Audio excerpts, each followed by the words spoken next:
Welcome back to Sextras, where we talk about sex and all the extras. I'm Honey, And I'm Maria. and today we're going to talk all about contraception. Oh yeah. The very exciting topic. We'll mostly be discussing kind of our own experiences with like the stuff that the contraception we've used, but we'll also try to put in a little bit of information about the other types as well. Yeah. Just so you get an idea if you're thinking about going on contraception or, just want to hear some thoughts about it. Exactly. Yeah, what zone are you in today?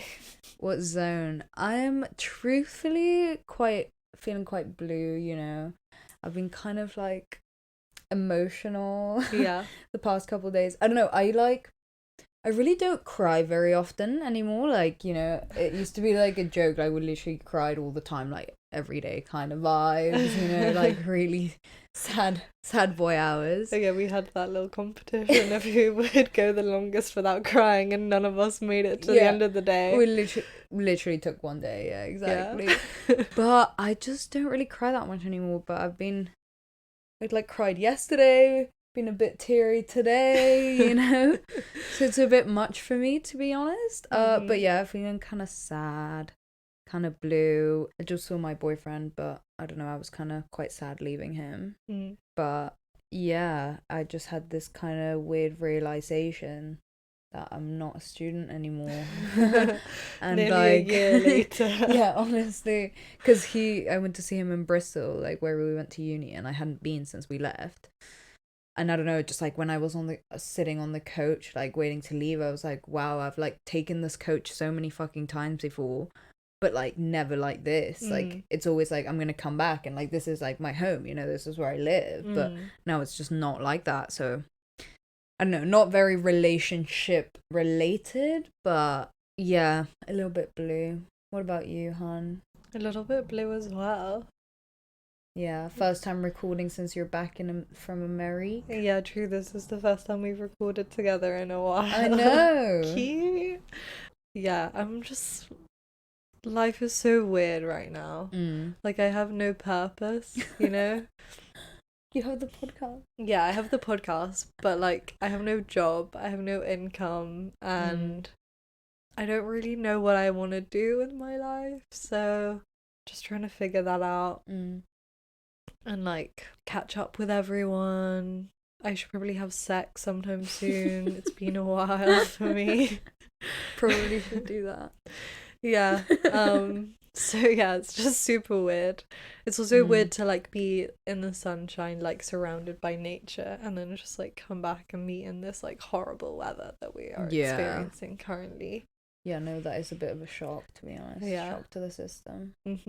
So yeah, super fun times for both of us. Such positive energy. Sorry, we're just like really not bringing much happiness today, but that's fine. Keeping it real. Yeah, so real.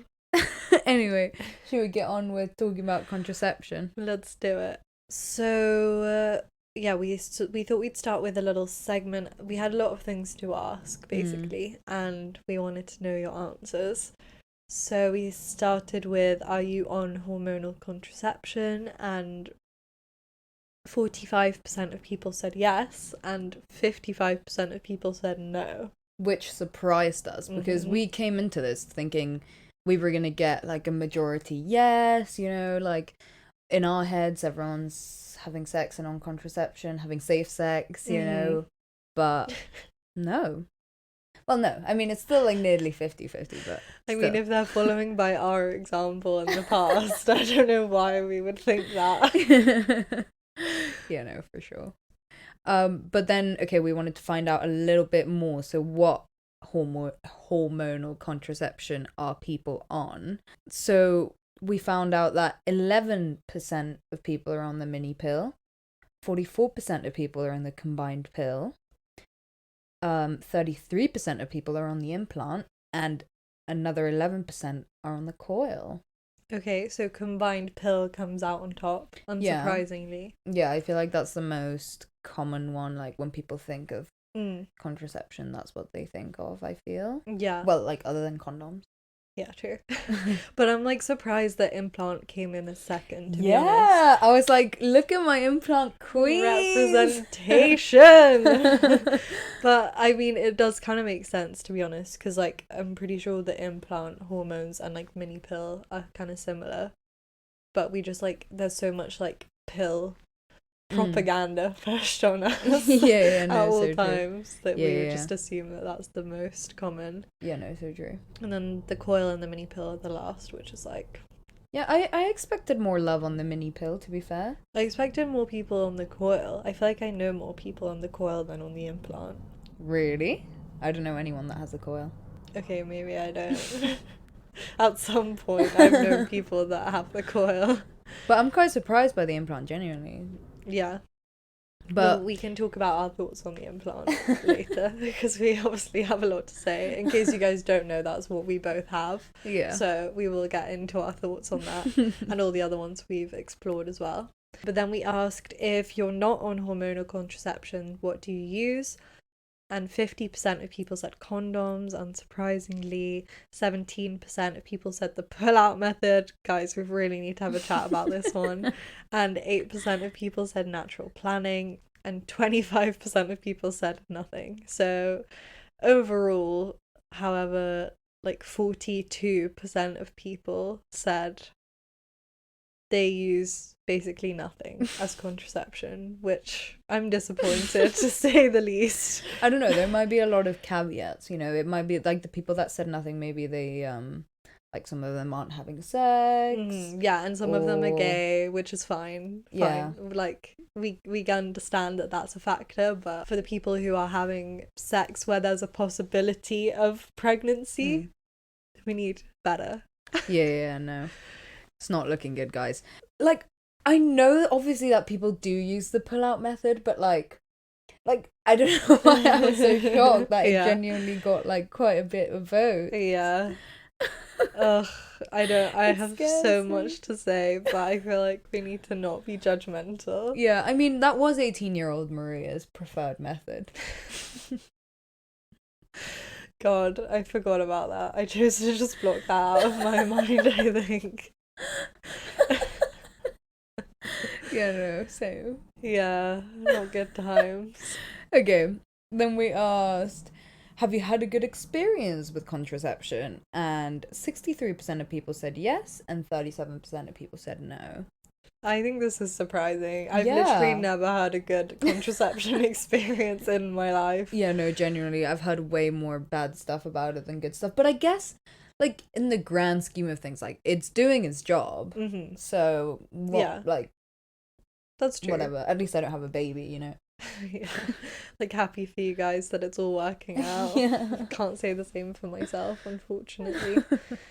And then we asked, do you use contraception, specifically hormonal contraception, mainly to prevent pregnancy or to balance out hormones? And mostly people said prevent pregnancy, and very few people said to balance out hormones, which again I feel like is expected. Yeah.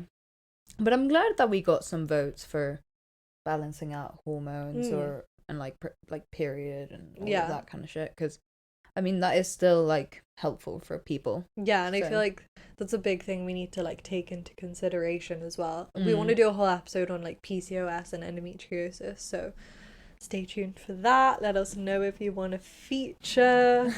If you have any experience, please do reach out. Like, we definitely want to like hear from people that actually experience PCOS and like what that's like and on a day-to-day, and you know. Yeah.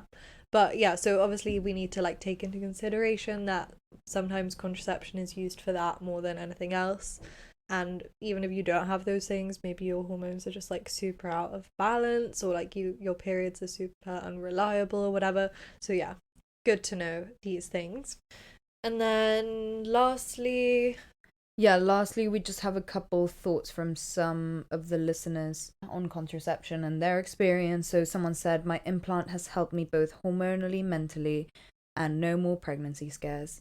Lovely jubbly. Yeah.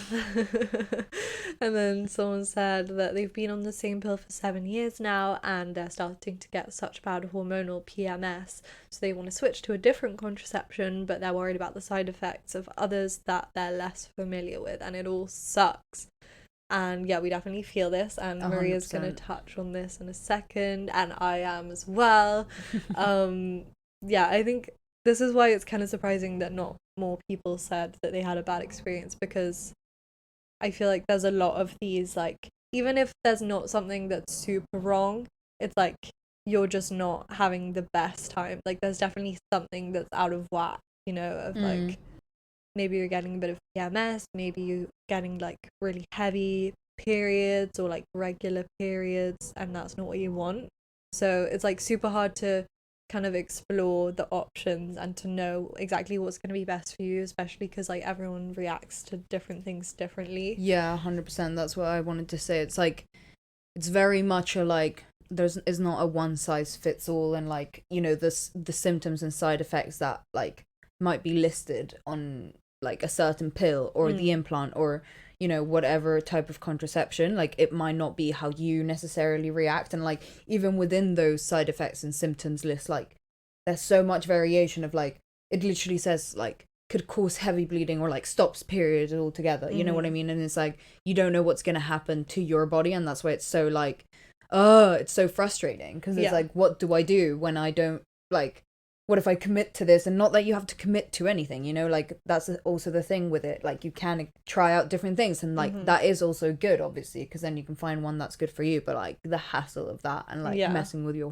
hormones is so fucked, like such bullshit. And also I feel like we are so lucky in the UK that we have like this this national healthcare service, and like we have clinics specifically for sex and like for women's issues, and we obviously know that in other countries it's not the same, so like maybe you don't have as many choices, maybe you don't have the same like healthcare with doctors offering you like different options that would be good for you. So yeah, it's like we have to acknowledge that we are super blessed in some ways, but it's still like shit for us even saying all that, you know. But yeah, we have a lot to say, and we'll get into our own experiences and also just like a bit of the overall advice that we have in a second. But we're going to take a little ad break. So we'll see you in a second.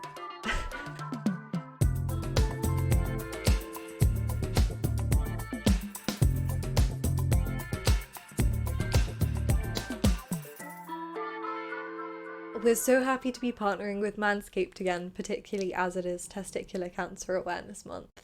Definitely. You should go to manscaped.com to check out what they're doing with the We Save Balls initiative, where you can even find out how to check your own balls. We love that Manscaped's whole ethos is to bring awareness to men's health and hygiene. If you have any men in your life, you probably know that they tend to neglect these things, so it's great that they're trying to help them out with that. And they've sent us the Performance Package 4.0. It comes in this beautiful little bag that has a whole load of products to help men gain control of these things. It includes the Lawnmower 4.0 that uses skin-safe technology. It has a ceramic blade. It has a little light so you can see what you're doing down there, avoid any nicks or ingrown hairs or anything like that. Yeah, it's incredible. And you can go right in with the Crop Preserver right after that, and the Crop Reviver. And these are a ball deodorant and a ball toner, and what they're going to do is just prevent that irritation, that redness, those ingrown hairs, and keep everything smelling incredible. Yeah. And then to make sure you can smell exactly how amazing that smells, we've got the Weed Whacker as well, which is a nose hair trimmer and also an ear hair trimmer, and again uses skin safe technology. And yeah, you can smell how beautiful it all smells down there. And then wrap your balls up with the amazing anti-chafing briefs, and they're so soft. And honestly, you guys should go check it out. If you go to manscaped.com, you can get 20% off and free shipping with the code SEXTRAS20. That's 20% off and free shipping with the code SEXTRAS20 at manscaped.com. Go check it out. Do you want to talk a little bit about, like, I don't know, well, like, when did you go on contraception, why, and like Did you feel a type of way about it?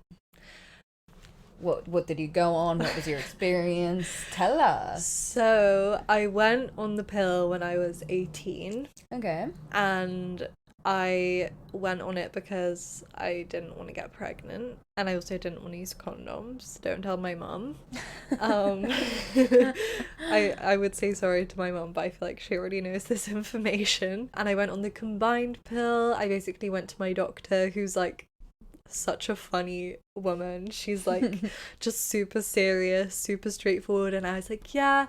I think it was at the end of another appointment, and I was like, yeah, I also want to go on the pill. And she's like, oh, so you've got a boyfriend then? And I was like, no, I actually don't. I just, just for sexual purposes. And she's like, okay, whatever you want. And she's like, I feel like this is the best one to start with.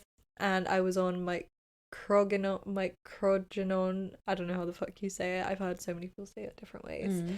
And yeah, I kind of just thought that was like what you were supposed to do, to be honest. Yeah. I kind of just left it like out in my house because I didn't want to tell my mum about it, and she obviously saw it, and then she was like, oh.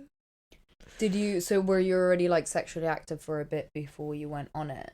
No, I think I literally had sex like once. Okay, and you were like, okay, gotta get on it.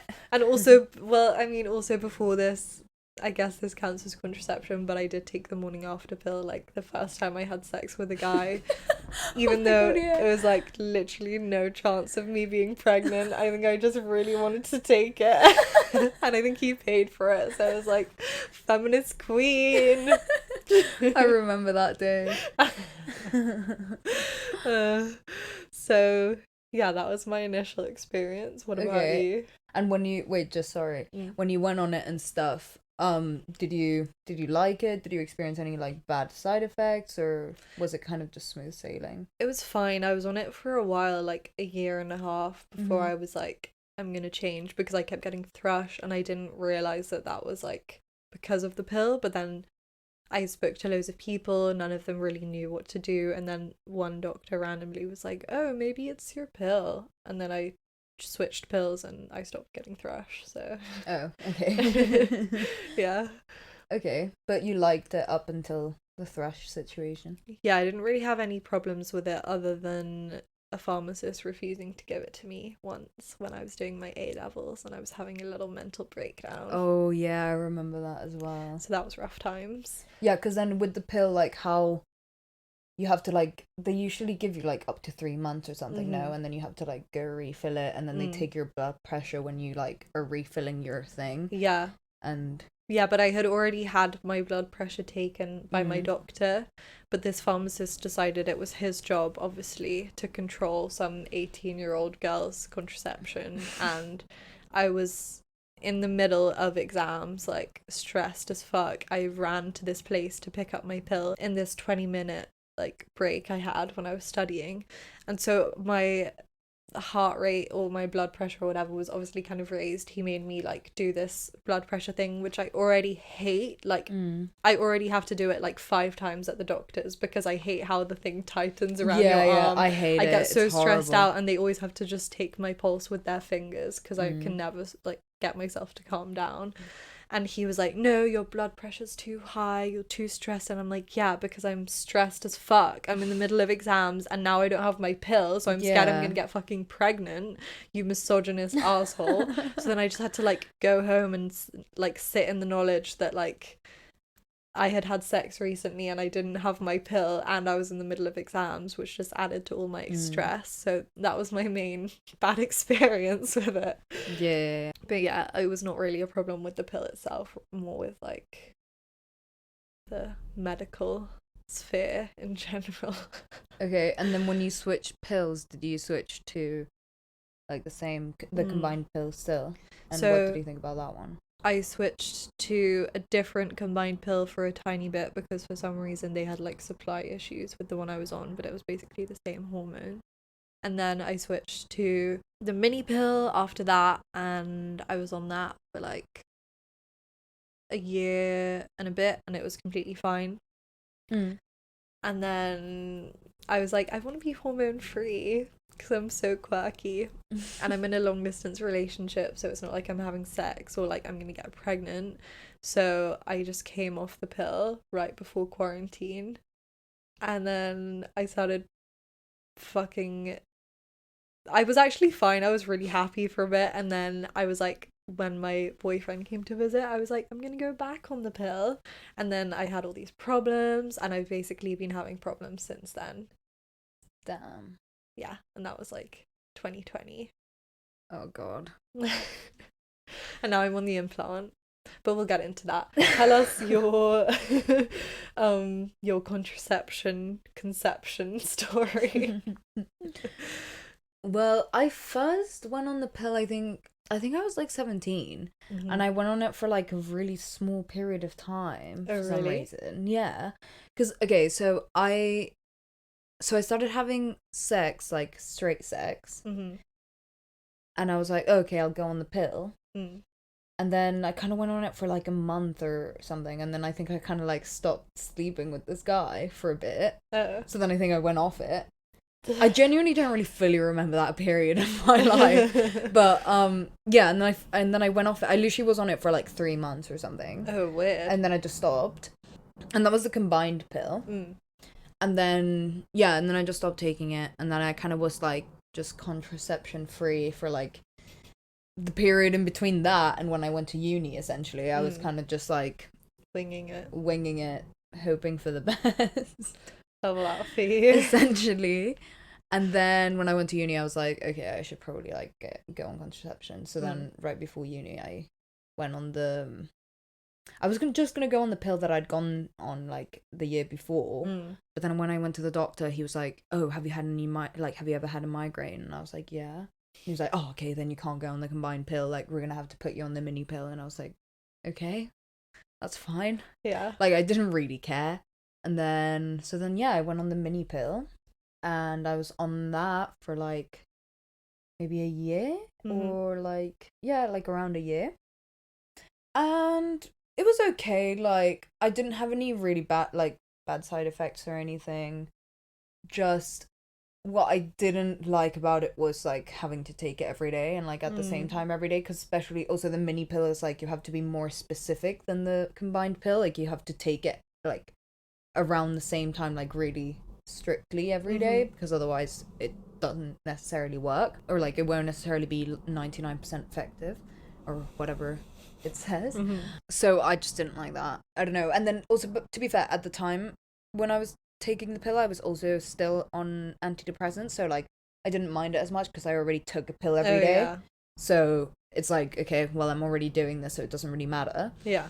But then when I went off them, I just didn't really want to do this whole pill thing like every day. And then I had like an instance where my bag got stolen and like my pills were in there. So then for like that period of time I didn't have contraception, and it's like that period of time where I was seeing my boyfriend, so it's like it's not even doing the thing that I wanted to do, you know. Which is like, I know it's such a one-off, like when are you gonna get your pill stolen, but like, you know, that happens like to people all the time when they like lose their pill, or lose like it or whatever, and that kind of shit. And I was like, oh, fuck this, I can't be bothered anymore. Yeah, so then I was like, you know what, I'm just gonna get the implant. And I didn't want to for ages because I had heard such horror stories about the implant. Like, a girl at our school had got it, and then apparently she had her period for like 6 months and like literally non-stop. And then like another girl, she had it, and she had told me like how she had all these horrible mood swings, and that is a side effect of like literally of the implant, all these like weird mood swings, and she was like so moody and like just not herself. And then like our friend who also got the implant, she said like about also the mood swings and the period thing. So I was like, okay, yeah, this looks like bad vibes, like I'm not gonna go there. But then I was like, you know what, I kind of need a more like permanent solution than the pill. So I'm just gonna do it. And then I just did it, and I really liked it. Like, did you have any of those problems or not?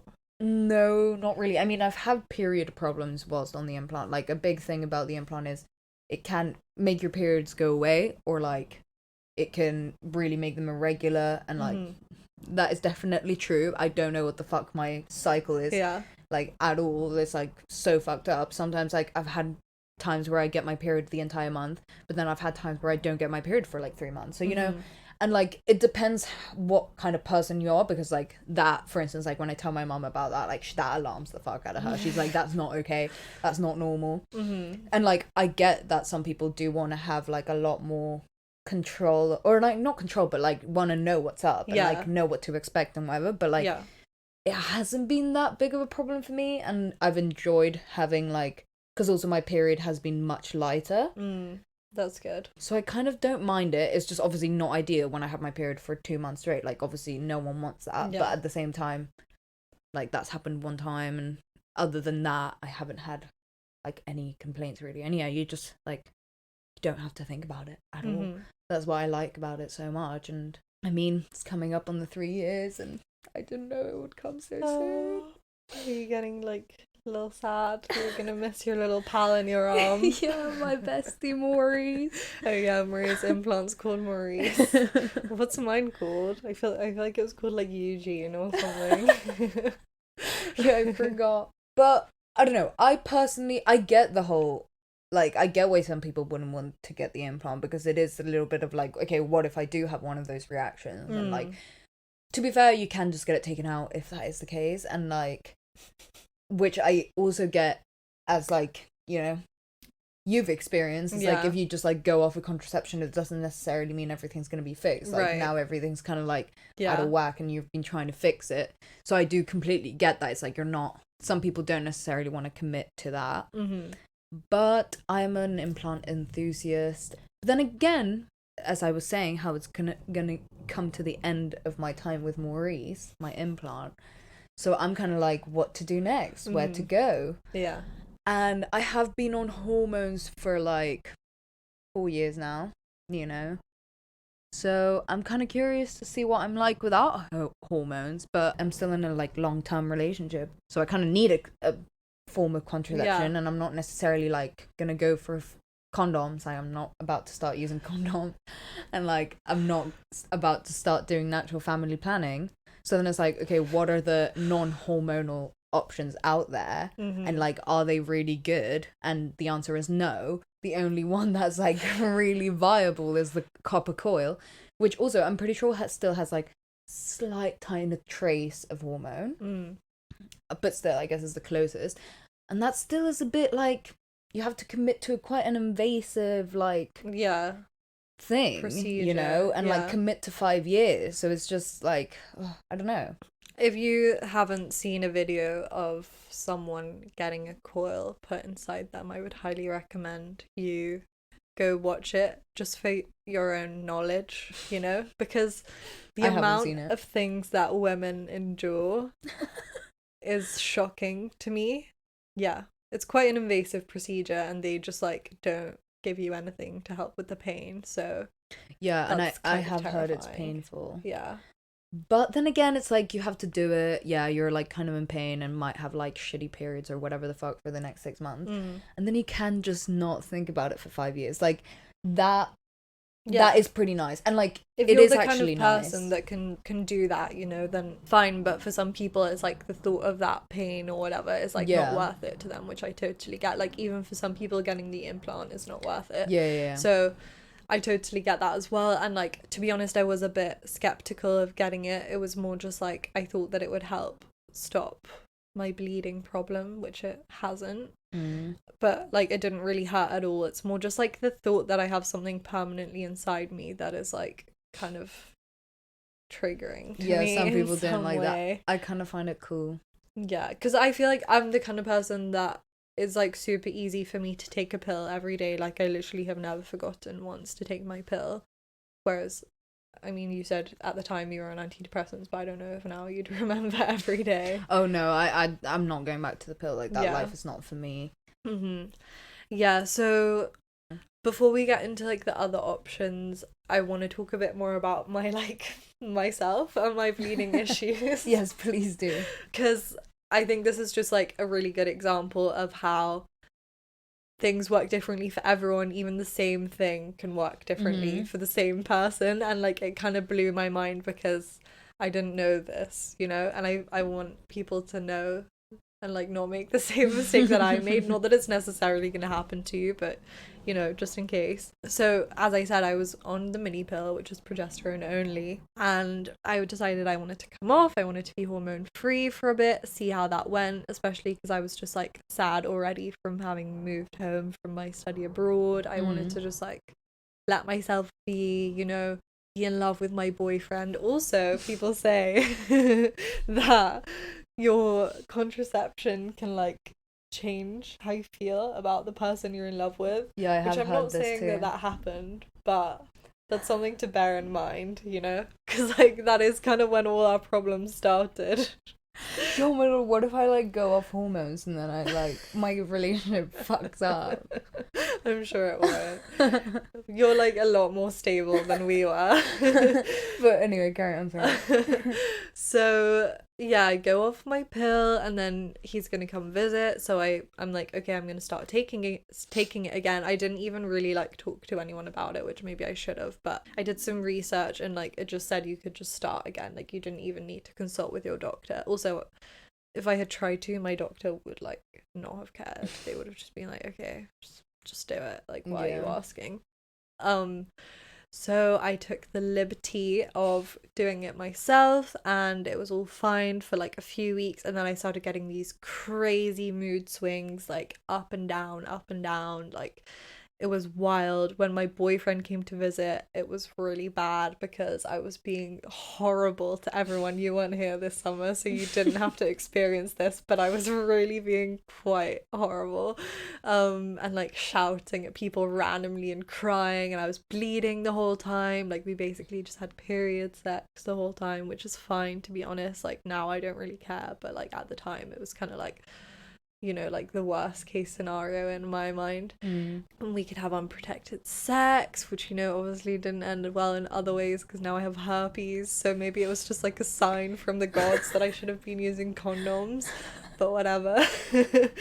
And then I like went to the doctor to try get the implant. They rejected me at the doctor's because my temperature was too high, and this was like early days of COVID, you know. I had like a literal meltdown walking home from the doctor's office, like crying, being like, I just want to go home, and I like flung myself on my bed. It was so dramatic. And then it wasn't until like literally 4 months later that I got the implant, and like that they actually did anything about it, and they were like, yeah, this could help, but we don't know. And I have had it for like 2 years, like 1.5 years now. I've literally been bleeding the whole time. I've been on a pill on top of the implant to balance out my hormones, and that was for 3 months. It was estrogen. I didn't want to get a thrush again. I didn't, luckily, but it was like a whole worry.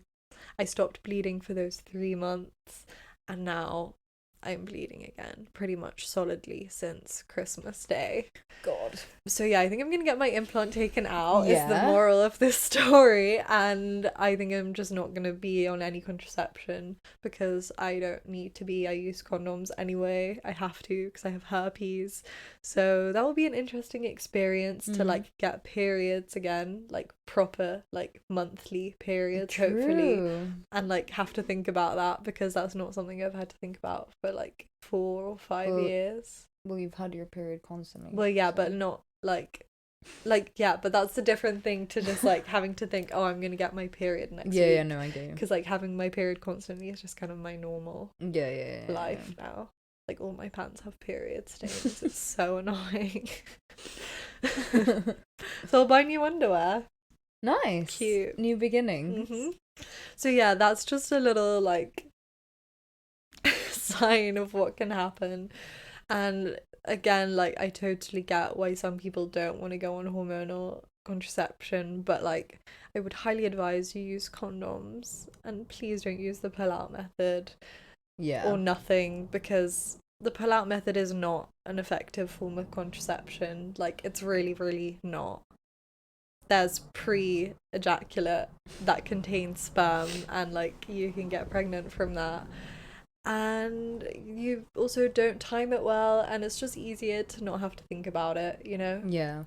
I mean, I get condoms on like the most practical, especially if like, for instance, you're in a long-term relationship and like you don't really want to go on hormonal contraception, which I completely understand. For like a lot of people it's not fun, and like they have all these crazy, like I've had a very like good experience all in all, to be honest, like, but I've heard horrible shit, just like stuff that no one really wants to deal with on a day-to-day basis, as like, for instance, like bleeding since fucking Christmas, like that's not okay.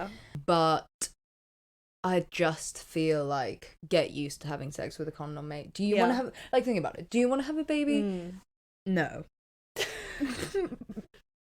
True. Well, so shall we talk about the conversations that we should be having before, I mean, not before, but like as we're getting into a relationship with someone, or as you're starting to kind of share the responsibility? Because not that I definitely don't think that like the responsibility isn't shared if you're not in a relationship. Like, obviously I do, but it's just not something that guys think about, you know? Like, the amount of men that are just like not asking these questions. So when do you have those conversations? Like, when is it like, okay, I'm gonna go on the pill, or like we're gonna stop using condoms now, or whatever? Like, how does that happen? I don't know. I don't know. I mean, I do guess, I guess if you're, you know, sleeping with someone and then you're using condoms, I do think a conversation should be had of like, okay, are we sleeping with anyone else? You know, like, and I'm sure there is a moment where that happens. I haven't experienced it myself, but yeah. And then I don't know. I do think that like, if you're having sex with someone regularly and like whatever, like even if you are on contraception or if not, like I do feel like there should be a conversation of like, okay, if we were to get pregnant, like if this 99% effectiveness falls through and we have to happen to be the 1%, like what are we gonna do, and like what's gonna happen? Because I don't know, I just feel like it's a responsible thing to do. Like you don't want to be stuck in a situation where like you might be like, yeah, if I got pregnant I'd definitely have the baby, and then like the person you're having sex with is like, oh, I definitely like want to get an abortion. And I feel like if you're having sex and you're not on the same page, even if you're having safe sex, I feel like then at least that's why like also the conversation is worth having, because then it's like, okay, we have to be as like safe as fucking possible then, right? Or maybe we shouldn't be having sex, you know, like And it's also a way easier conversation to have about like taking a pill or whatever, or using a condom, than it is to like have a baby or not have a baby. You know? So true. Think of that. Like if you don't really want to be having that conversation, just think of how much harder a conversation about a baby is gonna be. Because like for me personally, this is why I've been on contraception for so long, is because I know, like, I'm obviously, like, this goes without saying, I am pro-choice, but I don't think I could have an abortion necessarily. Like, I obviously don't know until it comes to that, like, that position, but I don't want to put myself in that position where I would have to decide, because I think I would find it hard to have an abortion. Like, even though I'm not in a time in my life where I can have a baby, or I don't even think I'm close to it, I just know that, like, I love kids. I want at some point to have a kid, or like experience giving birth, you know. So I think I would just find it super difficult to be like, okay, well, I'm gonna have an abortion, instead of like just deciding from the get-go, okay, this is a whole other conversation obviously, but like it's still part of the conversation around contraception, and like it's super unfair that women have to think about it, but that is the case most of the time. And I do think the conversation is important, because I do think that there should be like a way bigger like initiative from men to also be like, take responsibility for this and whatever, and like I said, it's like when you're about to have sex with someone, I feel like you should know if they're on contraception or not. You should know what you're getting yourself into, because you can be getting yourself into two very different things, and I just feel like that is information that you should know, because it could end in a baby, and it's very serious. Like, it's not a joke. And it is kind of like, it's not important to men, because they're not the ones that are forced to like carry the child, give birth to the child, which is like why they can get away with all of this shit. I mean, I'm sure there are men that are very like conscientious about it, and like, for instance, like my boyfriend is like way more scared about it than I am. He's more like for instance, as in just from like us going about life, like if we weren't together, like I know he's way more likely to be like asking a girl before he has sex with her, like if she's on contraception, than I would be, you know. What I'm saying is I feel like the conversation really needs to shift into like both the people, and like I don't know, I just feel like both people should go into it like knowing what's gonna happen, and like there should be a conversation about it. Yeah, both people are getting involved. Yeah. And or you could just have like gay sex and not worry about it. True that. Political lesbianism is the way forward. I'm like really pushing my political lesbianism agenda on this podcast when I haven't had sex with a girl in like 6 years. Or get herpes, then you'll have to use a condom. I mean.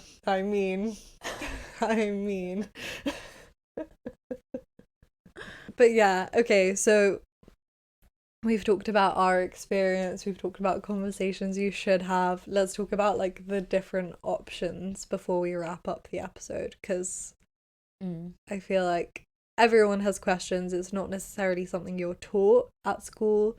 Maybe it is now, I don't know. Yeah, I mean, I feel like the thing is, there is the popular ones are popular for a reason. I feel like the ones that aren't popular, because like, you know, when I was first like looking into it, I was like, oh wow, there's like actually like so many options that I like didn't even clock were like actually a thing. But then when you start reading about it, it's like, okay, I understand why no one knows this is a thing. Like, this sounds dumb. Yeah. And not that I'm saying it is, like, I'm sure that it would work amazingly for someone out there, you know what I mean? And that's why I think it's important to like have a look at what your options really are. But I do think the popular ones are popular for a reason. They're like most accessible, like easiest to use, sort of like most straightforward side effects, most straightforward symptoms, and like all of that kind of shit. But I guess in the non-hormonal territory, we've got like condoms, and then there is female condoms. Yeah. Never heard of anyone using one. Neither have I. Or a fucking dental dam, for that matter. Yeah. Not that it protects against pregnancy, but against STIs. It's just one of those things, you know, that it's like it's a myth. Yeah, exactly, because it's like, it just sounds so impractical. Like, I just feel like that's why. What else is there non-hormonal? I mean, there's the copper coil, yeah, but it's still a tiny bit. You've got the cap or the ring. Cap. Yeah. So yeah. But there's also a ring that is hormonal. Oh. There's no. I think that's the one that you're thinking of. There's one that you keep in for a month, but that is hormonal. It's progesterone only. Yeah. Okay. Isn't that like a patch you can put on your arm as well? Yeah, and you change that every week. That sounds so impractical. Yeah, but it is waterproof and stuff. But like, that is an option. Like, for instance, people that might not like the idea of having the implant like injected into their arm, like the patch might work. It's outside of your body. But then again, like, you do have to change that every week. Yeah, and what if you lose it? I'd so lose it and not realise. No, but like, I feel like it's pretty sturdy and it doesn't fall off. I'm sure it is. There's also the injection, and that lasts from like, it can be from 5 to 8 weeks, I'm pretty sure, depending on which one you get. That sounds fucking nasty to me. I don't understand why anyone would fucking do that. Like, just get the implant, and then you don't have to do it every... Yeah, imagine getting an injection every 5 weeks. Like, and like, having to make that appointment and like do it. Like, that would be such effort. So much effort. But I genuinely don't see what the plus of that one is. Like, I don't see why. Like, what couldn't work about any of the others that you would choose that one. I've never met someone that's on the injection. No, neither. I mean, I get the patches more than the injection. That's what I'm saying. Yeah. And then, yeah, there's the Marina coil, which does have hormones. Yeah.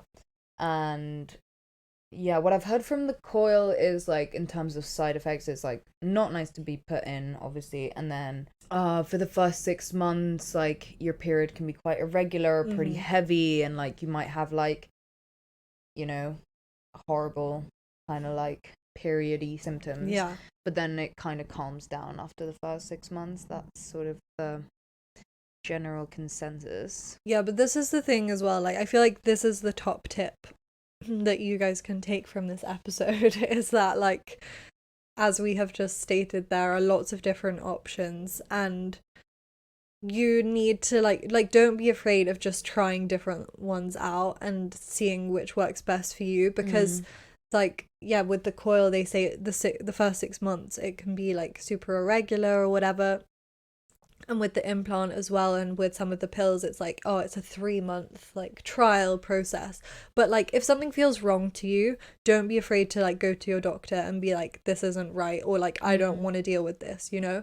Just because that's the trial period and you're like, oh, I'm gonna wait and see, maybe you've had enough, like maybe you don't want that anymore, and that's totally fine. And you're allowed to just be like, actually, can we try something else, and just keep going through like even all the different kinds of fucking combined pill until you find the right one. Like, that is an okay thing to do, and they should listen to you. And I mean, obviously there is like a huge problem with women being listened to in healthcare, but the amount of times I have called my doctor and been like, I've been bleeding for 3 months, like this isn't normal, and they've been like, oh, interesting. Yeah, so true. And now it's been 2 years. Like, I should not be okay right now, you know. So just make sure they listen to you and like really get your point across, and hopefully you won't get pregnant, hopefully you won't bleed for 2 years straight. And yeah, and I think, yeah, talk to your GP. I know, like, obviously we have said that they can be quite unhelpful, and like a lot of the time they'll just be like, yeah, try this maybe, but like no one actually gives a fuck. But I think if you sort of like keep pushing, like, it is your health and your body, and like, you know yourself the best. So if you're kind of like, oh no, but like I didn't really like that, but I still want to try something else, and if you don't want to try something else, that's also very cool, you know. But yeah, kind of just as you were saying, like, listen to yourself, and like, you know best, and just if someone's not listening to you, then go to someone else. Know your limits. Yeah. And you're allowed to ask for a female doctor as well. Like, I've done that before. Sometimes men just really don't understand, and they don't care in the same way that women do. Like, oh, I've told a male doctor, oh, I've been bleeding for like however many months, and they're like, oh, weird. And then I tell a woman and they're like, oh my god, like, are you okay? And I'm like, no. So yeah. But yeah, anyway, hope this was helpful in some way. We have a whole beautiful post Maria did on our Instagram about contraception. We'll probably repost it, seeing as we're doing this episode, so you can go find that and like ask us any questions. Maybe I'll do a little blog post for the website about contraception as well.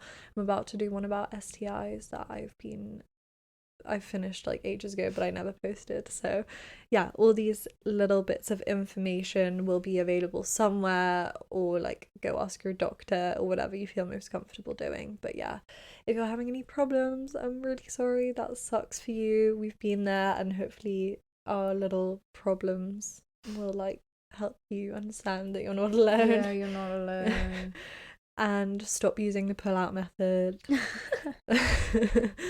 But yeah, so you can find more of us on Instagram and Facebook at Sextras Podcast. YouTube, go watch the podcast on YouTube, guys. Like, we do so much extra work just so that there are these videos for like the 10 people that watch them. So it would mean a lot if you could like go watch it. So you can find us on Sextras Podcast on YouTube, our website www.sextraspodcast.com. Email us sextraspodcast@gmail.com. Go check out manscaped.com and use the promo code sextras20 for 20% off. And yeah, and that will be all in the description in case you forget. Check it out down below. And yeah, we will see you next week. Bye.